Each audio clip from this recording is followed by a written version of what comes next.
A demographic that often gets overlooked at university campuses are graduate students. When we think college student, the image that often comes to mind is a single 20-year-old who graduated high school and went straight onto college. But this isn't indicative of many people's college experience. What about students working on advanced degrees? What about students that have families of their own? One way that health promotion at K-State is trying to grow is by reaching these non-traditional students. Each of them have stories and needs that look very different than the traditional college student. Today we invited Nicole Knapp, a doctoral psychology student and K-State counseling intern, to talk about her experience as a single mother throughout her bachelor's, master's, and now doctoral degrees. She shares with us what she found most helpful navigating the different stressors, how she learned how to advocate for herself, and how to thrive as a student parent. Welcome to Thrive at K-State. I'm Cole Griffin. And I'm Chris Bowman.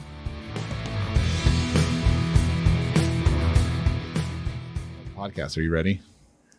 Sure. Sure. Any No. nerves? A little bit, just because I don't like hearing my own voice, but it's fine. No, your voice is great. Both of my clients this afternoon canceled, so I was actually able to look over the questions. Whoa. So Yep. you are the subject matter. We're gonna get Nicole's A++ game. Yeah. No, I'm just kidding. Let's strive for A. Well, thanks again. Thanks for coming and thanks for being a guest on our podcast. We're excited about it. We'll kind of just open it up with, can you tell us a little bit about yourself and kind of how you landed, how you came here to K-State? Yeah, so I am originally, I grew up in the Upper Peninsula of Michigan. That's where most of my family is. Mhm. Kind of grew up there. Bachelor's in psychology with an emphasis in applied behavioral analysis.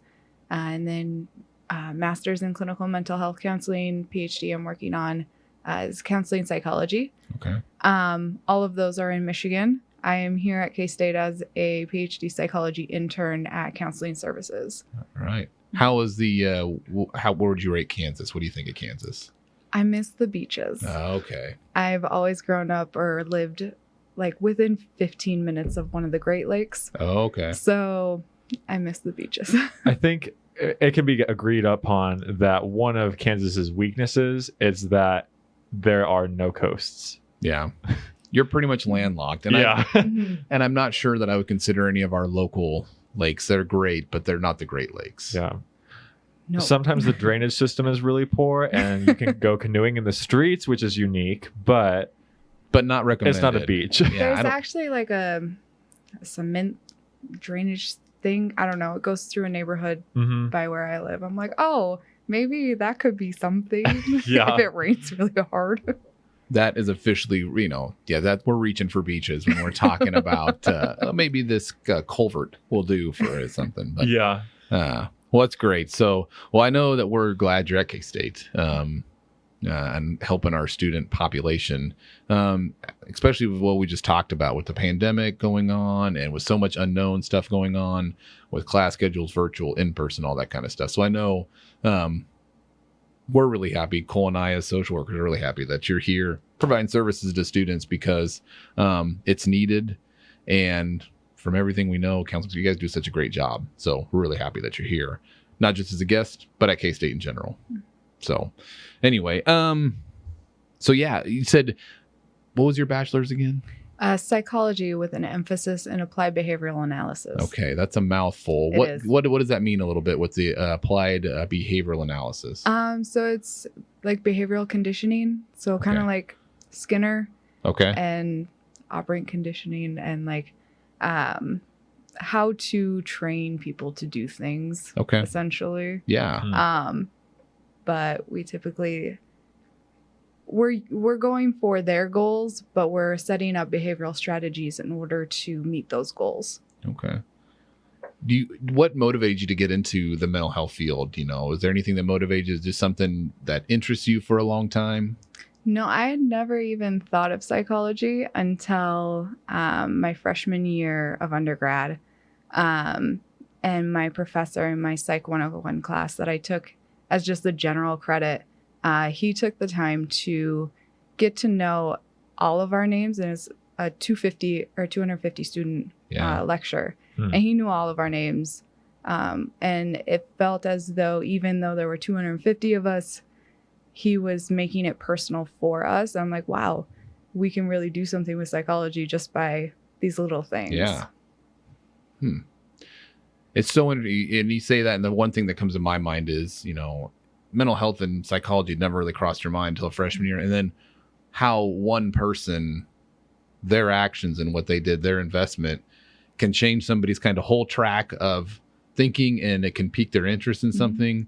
And it's just like, I get my mind thinking about, you never know, because that professor, that may not have been a huge thing that to him, maybe that's just what he's always done. Yeah, no, he does it with every single lecture he teaches. So, and that action he took helped guide you into something that you have a passion about. So, like I said, I just think about, you never know, those little things that you do that may not be that big of a deal to you can really change someone's perspective or help them guide in their passion area. That's really cool. Yeah. That's really nice. So anyway, well, kind of the reason we brought you on the podcast and something we talked about, our topic of conversation is, navigating, I think at first we said grad school, but I think we could just expand it to, going to school as a parent. And maybe some of the challenges that have come along with that, and maybe some tips and pointers and all that kind of stuff that you can share with us. So I think, that's why we wanted to bring you on here. And we're really happy that you wanted to come on and talk about this. Because again, Cole and I were talking about, I think this is something that can be very helpful to a lot of people. And sometimes it can be an overlooked topic. We kind of get into that whole mindset of the students that we want to connect with are, maybe have that, they're not parents, and so I think sometimes it's easy to kind of forget that there is a good sized population of people that are going to school, they have families and things of that nature. So I think that, that's why we wanted to come on. I'm glad you wanted to cover that topic. So anyway, we'll kind of dive into our questions, and if you have anything to add or any questions for us, just let us know. But something we were wondering about is, can you give us a little bit, how does being a parent differ from just being a student alone? Yeah. So I think it's just the additional stressors or the additional things that we have to balance. I mean, there are some traditional students who have to work, but their work is to be able to provide for themselves. Whereas for a student parent, your work is providing for other people who are dependent on you. And then just having to care for that other person, having another life rely on you, while also doing all of these other things. Yeah, it sounds like it touches more than people would expect. So it's like parenting is separate from school and work, but really work is impacted by the fact that you're a parent, and so is school. And how much you can work is impacted on when you can get childcare or when your classes are. As well as providing for your child. Yeah. Something I think that, like I just said, some people may not think about, but it's definitely something that we need to talk about. And that's, again, great to have you on here. So maybe another question we have is, what is the most difficult part about being a student parent from your perspective? I mean, for me, it was balancing everything. And thinking that I had to do everything all the time and not ask for help, because that would somehow make me look weak. And if I showed weakness, then I would be looked down on, because all of these other things that are going on in my life would be looked as the reason why I can't do things. You said all of these things in your life would be like the reason why you can't do things. What like specific things in your life would it get caught up on? Yeah. So for me, I don't have a partner, so I'm a single parent. And so my son, who is only now getting to about 10, he's needed to have the additional care throughout my whole education. And so for me, the additional things would be like, what do I need to do for him? And what is he needing? In addition to like the work that I have to do to be able to buy like all of these diapers or all this food, and the clothes, because kids grow out of clothes very quickly. They do. So all of those things could impact my ability to be fully present in a lecture or do a project to the best of my ability, or even just showing up to meetings that the program schedules without consideration of like, other things because they're like, nope, this fits into our schedule. Mm-hmm. So it's going to have to fit into everyone else's. Almost as if the program was built for what we say in air quotes traditional students, where it's like graduated high school at 18, went straight into college. All of my time is devoted to school and providing for myself, which doesn't work when you're not that same identity. Yeah. And for me, so I was a traditional student in terms of my age. So graduated high school at 18 through, and I haven't stopped. But I think that also caused some problems because they're like, oh, no, you're a traditional student. I'm like, but I'm not. Yeah. So they identified you like in the same age group as everybody else. Did a lot of your professors know that you were also parenting? In undergrad, no one knew. I did not tell anyone. In graduate school, my son was part of the classes. So really? Yeah, he would just come along with me for a lot of them. And so my professors obviously knew. And I made it very apparent up front, like there are some things that I'm not going to be able to do. There are going to be some meetings that I cannot go to because I have this additional additional person that I have to take care of. Did you, so when your son was more, like I said, was part of the graduate student experience, I guess is what I would call it. And, when you set that boundary with those professors saying like, I'm going to do this and this is part of it, his son is part of it. I mean, did you, I guess every interaction would be different. Every teacher or every professor probably interacted with that differently, but did the majority of them seem supportive of that? Did they respect that, that aspect of you saying, look, this is who I am. This is what I'm doing. Was there any pushback with that kind of attitude? Or I shouldn't say attitude, but with being that upfront with it. Yeah, so I was very fortunate in that my graduate program is a small program, and all of the professors were either parents or had young nieces and nephews. And it's a very family oriented, and so I didn't receive any pushback. But I'm sure if I were to have gone to a larger university, it definitely would have impacted me. Yeah, something that stuck out to me as you were talking about that is you said that in your bachelor's program, none of your professors knew, and then in your graduate school, all of your professors knew. What changed between the two of them? So my bachelor's, I actually transferred to the place where I graduated, and so I automatically started off with not having those connections because I was coming in, I think it was sophomore or junior year, just straight into the major, get my stuff, get it done, and do what I need to do in order to graduate and move forward. Whereas with my graduate degrees, I was coming in at the master's level, same level as everyone else. We were all new. And so we were all starting out with just getting to know each other and creating those connections. Yeah.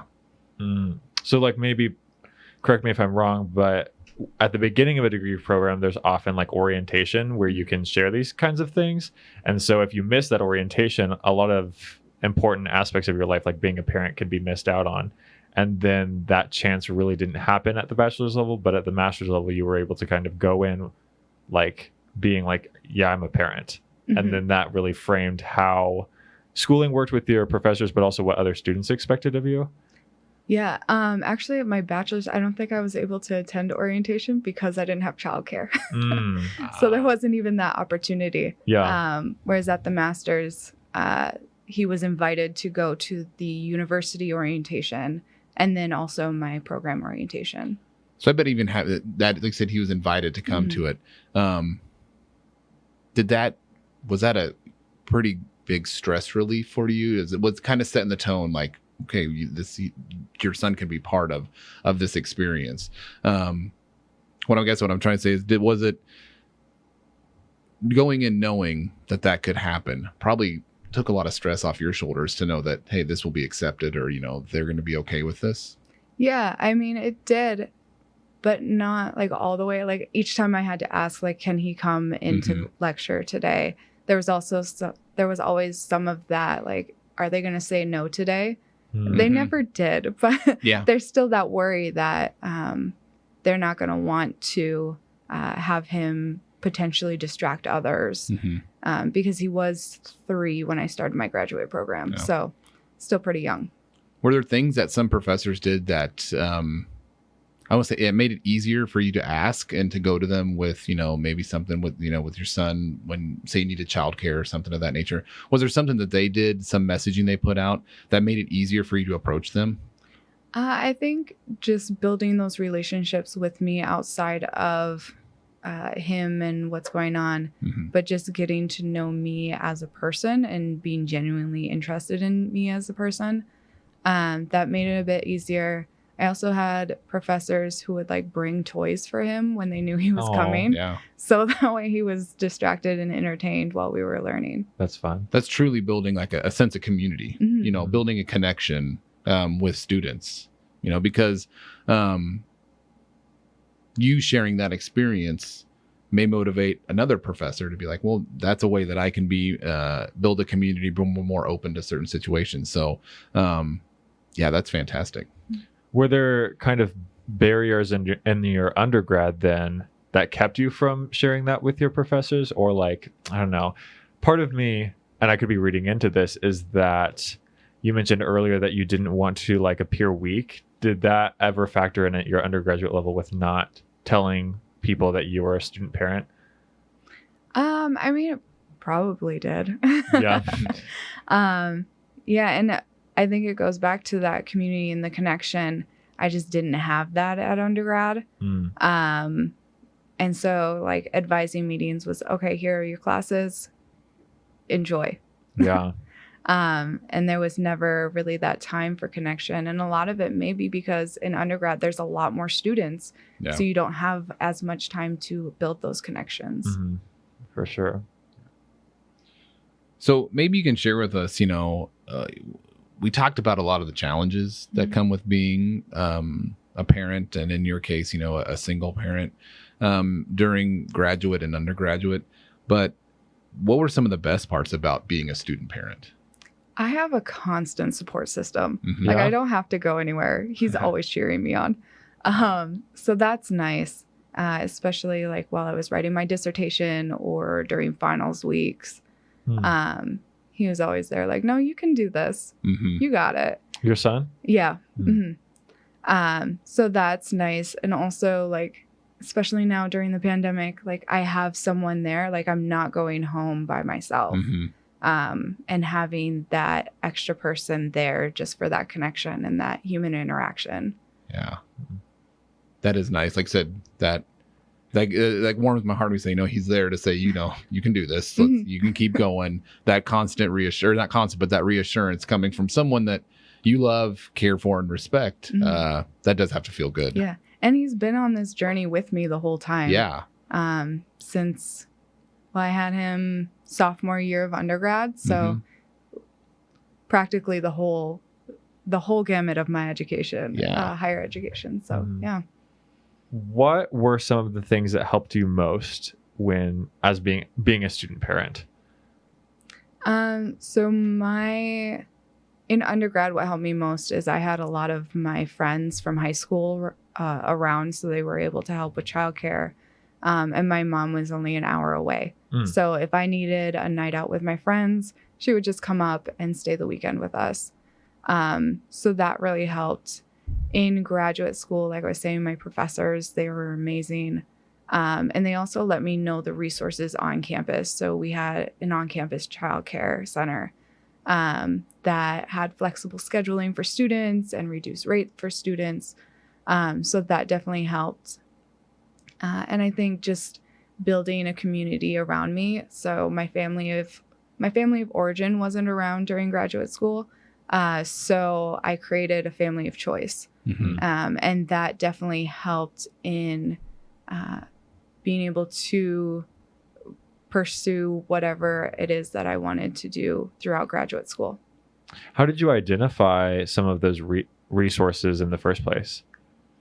So for childcare, it was really my university, my program. They were like, no, we've sent our kids here. They're really good. You can do it as well. And then for building that support system, a lot of them were in my program. So we were together for 3 to 6 hours a night. And so we just built those relationships. And it definitely helped once I got to internship or practicums and I needed people to watch my son after hours. So was your program then like a night school related thing? Yeah, so my graduate program was actually built for working adults who worked full time during the day because we didn't have graduate assistantships. So we had to work in order to pay for school. So yeah, all of the classes started at 3:30 and they'd go until 9:20. So there's 2 hours or 2 class periods. The flexibility sounds like that was, hugely beneficial, and having the people within your program, the professors, and even, the people that you're going through the program with, them having flexibility, them being accepting, sounds like that was just hugely important through this whole thing, or not thing, but through your whole, I guess getting your master's is a thing, but through the whole experience, and that all goes back to that building a connection with the university, with your people you're going through the program with. It just shows the importance of building those connections. Yeah, definitely. It's how I survived. Wow. Yeah, that was another thing that I picked out too, was like the flexibility of your environment seems to be like the resounding like important factor in being able to have success in that, is that you were able to attend school at a time, like take night classes while you could also work full time to support your family. And I don't know, that flexibility isn't always offered for for example, in undergraduate programs. So I'm glad that was something that you could have identified as a resource and something that was available to you. Was it difficult to find a program with that flexibility? I wasn't even looking for it. It just happened. Really? Yeah. How did that happen? I was just looking for a program that was accredited so that way I could have an accredited degree. And then it just happened to be that the one that you got accepted to was like, do they do like day programs and after hours, or? No, it's all, it all starts at 3:30. Okay. We have like program meetings during the day, or like office hours during the day, but all of the lectures are in the evenings. Well, I'm glad that worked out. Yeah, me too. Yeah, exactly. So you said that was for your master's. Was your PhD any different, or is it a PhD PsyD or whatever? PhD. They're both at the same school, same program. Okay. So yeah. So you're then getting your PhD in Michigan. Yes. But I want to call it a practicum because that's what I'm doing. But your internship is at Kansas State? Yeah. Okay, wow. So did they make you travel or did you choose to come here? So for psychology, we have a match program for internship. So you apply to wherever it is that you want to apply. And then you're offered interviews. And then after the interviews, you rank them. The sites rank the applicants. And then a computer system decides where you go. Oh. Yes. Interesting. That sounds That's stressful, to be honest, like it not is. knowing where. So it's like you have to do like a job interview at all of these places. Yep. Wow. I think I had like five interviews over a 2-week period. Wow. That is stressful. So is this, with the program that you're now, is this the last step? What else do you have before you are completed with your education, which no one's ever really completed? But is this internship the last piece of that? So this internship is the last piece of my PhD program, and I graduate in August. But then I'm going on to get additional specialization training for the next year. Okay. And what will that specialty be? Military sexual trauma and women's health. Whoa. That's pretty cool. Yeah. Another piece that stuck out to me was, since you've had to move as well as a student parent, how was that? Well, we moved during a pandemic. Yeah. So it was different than when we moved from like the Upper Peninsula where we're from to the Lower Peninsula where my grad school is. It was a lot different. Like, we don't really know the area. We are not really able to go out. So in addition to not having any beaches, it's just hard to feel connected to the area. Yeah. Cole's asking because I think because he just was accepted in the University of Washington's master Look at program. you. Yeah. Having never stepped foot in Seattle. And I'm not even going to be able to visit because of the pandemic. So it's like the Same first with time. moving here. Yeah. And Pranav too. Like it was like the first time that they're going to be where they're living is when they move there. Yep. Same with this and same with my postdoc residency. Yeah. Yep. With a pandemic kicker. I mean, that's man. Lots of tests for your resiliency, it sounds like. Exactly. That's why, yeah. I mean, for me, like I said, it'd be hard for me to do that and then to imagine that moving to a place that you've never been. But it takes that, that foresight to see, okay, this is why I'm doing it. Yeah. It's not that you have to, but there is something that you're working towards.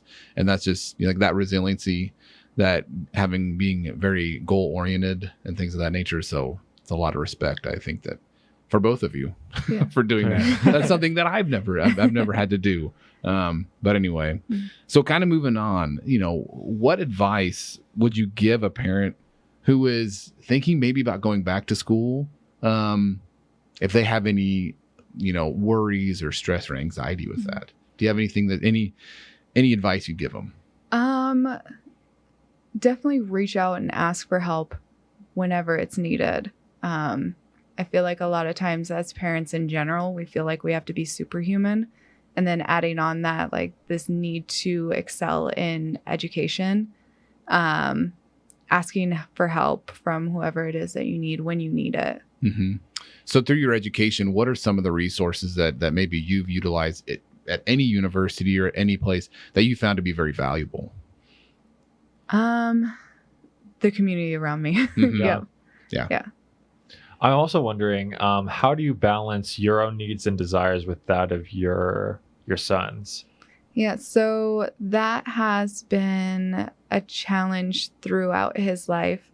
But I've recently really started focusing on self-care, and carving out time throughout the day for myself. And also recognizing that I can't be fully present with him or with work if I'm not taking care of myself. So like part of taking care of him is taking care of you. Yes. Yeah. Yep. So that way I can deal with any kind of mood changes, any kind of school stuff that happens to pop up last minute, but really wasn't last minute. Yeah. So how did you prepare I know how that for goes. being a student? Yeah. I didn't. Was there any preparation? I was like, I didn't. So I had my son a month before finals. So I wasn't prepared to be a parent, let alone a student parent. I was just preparing for that. Okay. So all of the thanks goes to my mom because I was living with her at that time. And so she would go to work, come home, take care of him so I could study. So yeah, it goes back to the community and the people around me. But yeah, I did not prepare to be a student parent. Building that network. I mean, again, it's always good to keep that network building going, because you never know what you're going to experience in life. You never know. We talked about it with some of the students with the pandemic. And I know that they're different, but students that kind of put the time in and they built that network and they had that social connection, the pandemic happened. They were not starting kind of at zero. They had a network and they had a connection to the university or to their friends or to whatever group they're in. They had already put in a little bit of work to build that. So that just shows the importance too of always be building your network, surrounding yourself with people that are supportive and that you can support as well. Yeah. Yep. Well, hindsight's 2020. Which sounds so weird to say, like 2020, especially after the year 2020, seems to make less and less sense. But hindsight's 2020. If you could go back and tell yourself something at the beginning, what would you tell yourself? I think I would remind myself of the importance of taking care of myself. And just encouraging myself to ask for help. Yeah. Because I am very bad. I'm still very bad at it. It sounds like something that you've grown in though too. It's developed. It still needs work, but it's developed. Yeah.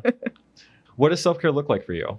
Oh, so for me, self-care, I have 2 self-care times throughout the day. The first one is in the morning before my son wakes up. I get up and I do my workout, and then he'll usually get up around the same time that I'm getting done. So then we'll do a guided meditation together. Kind of start out our day on the right foot. And then at the end of the day, once he has gone to bed and I'm done with all of my responsibilities for the day, I'll watch TV and just relax and talk to people, talk to my loved ones. What was it that, or at what point did the self-care piece for you kind of come into focus and be like, okay, I've really got to take care of myself or do some self-care so that I can take care of my loved ones? Probably not until I started my dissertation process. So like 2 years ago. Yeah. That was just an additional stressor. I'm like, I cannot do this at the same level if I'm not taking care of myself. What were some of the signs that let you know? Super moody or angry all the time, easily frustrated, tired all of the time. For me, I like binge eating when I'm stressed. So that was also a sign. I recently found out that I have stress-induced vertigo. So that was a major sign. Yeah. Vertigo, yeah. Yep. That'll do it. So yeah, those were all of the signs for me. What would be some, maybe some, I don't know, advice you'd give somebody like that would say, I just don't have time for self-care?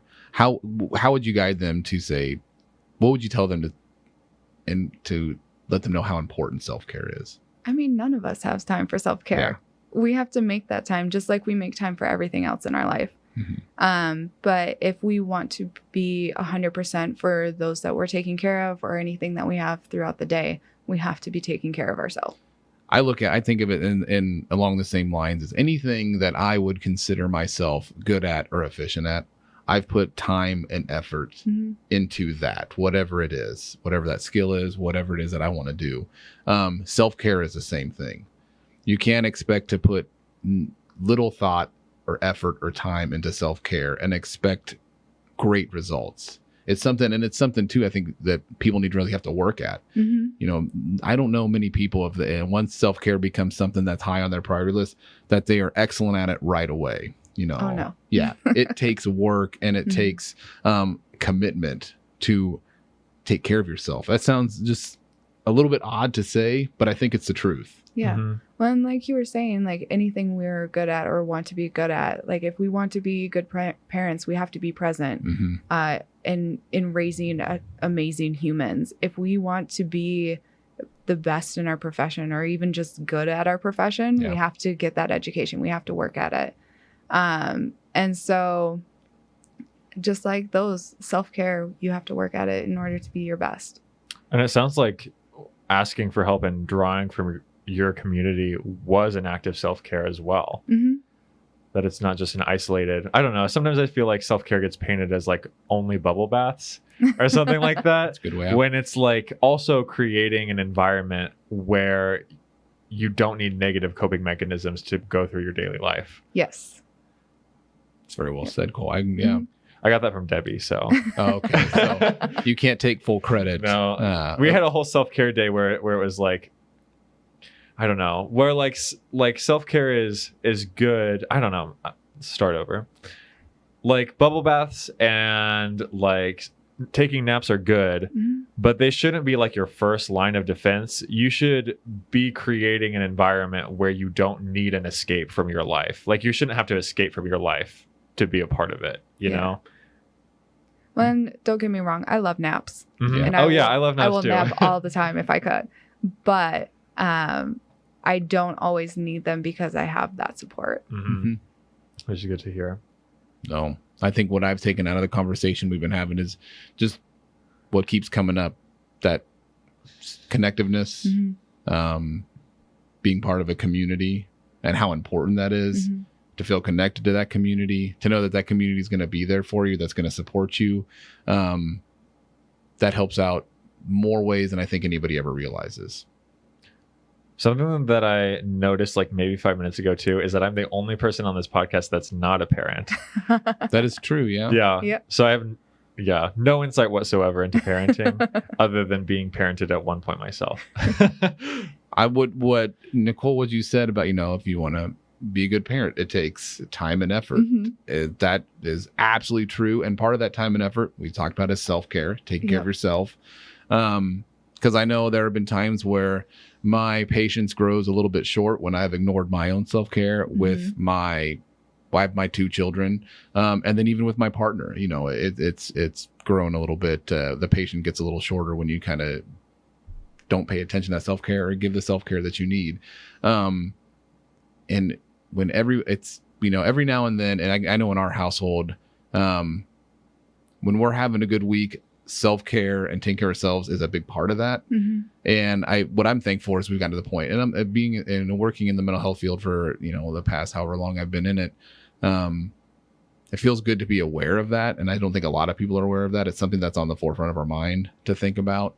And then again, some weeks when they're a little bit rockier, a little rougher, we can sit down and be like, self-care for us is taking a little bit of a back seat. And now even self-care for our kids, is something that we're seeing when we can incorporate that with them, they have better weeks as well too. Yeah. And so anyway,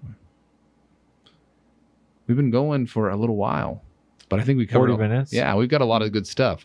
Nicole, is there any last words that you'd want to say on the topic of being a student along with a parent? I mean, it is hard. There are a lot of things that come up that are challenges, but in the end, it's 100% worth it. And we are better for going through these struggles because in the end, like, we have kids who hopefully look up to us and are aspirational in their own educational efforts after seeing everything that we've done. And we're able to better provide for ourselves and our family because of the education that we've been able to gain. I think that's great. That's perfect. Well, thank you so much, Nicole, for coming on and doing it, doing the episode. Again, I think there's just so much good stuff that we just talked about. I'm excited to get it out and get it to everybody.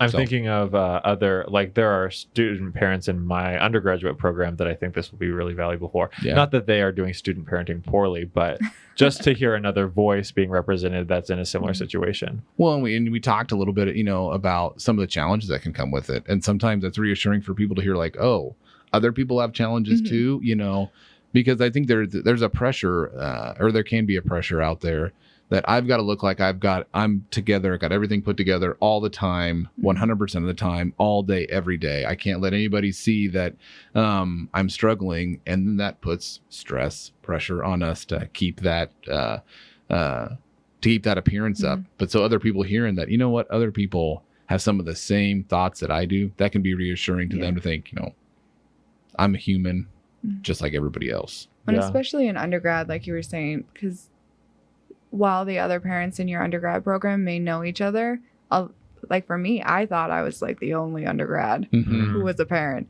because we just didn't have that connection, or there was nothing for parents to do or student parents to do in order to connect. So I'm sitting there like, I'm the only one. Yeah. My mom would always say there's nothing new under the sun. Yeah. Like everything that is difficult has been experienced by other people as well, and other people have made it. So it's, valid that you're feeling stressed by this, but it also gives hope that it can be surmounted. Why did I choose that word? I don't know. Overcome. Surmounted. Yeah, that was a little bit. I liked it though. Yeah, it carried some good weight. I'm always saying with people, if I'm working with somebody that and granted, I'm not providing therapy or counseling or anything, but when I work with people, if they're struggling, we can always find a starting off point to make people feel better or to help a situation. Everybody's experience is different, but just like I said, there's nothing new under the sun. However, we can come together and we can find a good starting point to start making you feel better or to improve your situation or whatever it is that you need. Because what a lot of people are experiencing usually is not the first time that it's ever been experienced on the face of this earth. Yeah. And usually we can find a spot to start off where people have been successful. Not that everybody's road is the same, but we have options on how to help them. Yeah. Well, and I'm thinking like just help within the K-State or even just this building. We have Cats Connect through Health Promotions, and we also have Grad Non-Trad through Counseling Services, which is our process group for graduate and non-traditional students. Has the groups been picking up? I mean, have you even seen more people coming into groups? So our groups for this semester have already started. Yeah. Our LGBT group did not get started because we didn't have enough people, but everyone else has started. Yeah. I've noticed that too. There was one time that I went a long time ago. Like my parents were like, okay, we've never gone on a cruise and all our kids are graduating, so we have to do this before they all leave. And so we went, and there was this like LGBT event scheduled, and there weren't enough people to make it happen, which is hard because like so few people are part of that community that it's sometimes really hard to rally them. Yeah. No. Well, anyway, like I said, we'll let you get out of here, Nicole. Go get your classes. Hope you have a good weekend. But thanks so much for doing it. We appreciate it. Thank you for having me. Yeah, no.